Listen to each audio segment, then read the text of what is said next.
Afternoon, welcome. This is Waec here, 2020 English test of oral past question. Question number 58. The instruction here says that we should look out for the option that contains the phonetic symbol, and the phonetic symbol here is called U, and this is vowel sound.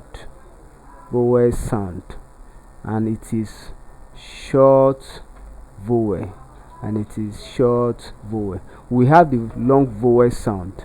The symbol for long vowel sound, this is what we call long vowel sound. So you can see the difference between the short and the long vowel sound. Option A here is pronounced as Waec, Waec, not walk as people pronounce it. Option B here is pronounced as grew, grew, not grew, grew, grew, grew, grew. So we have long O here.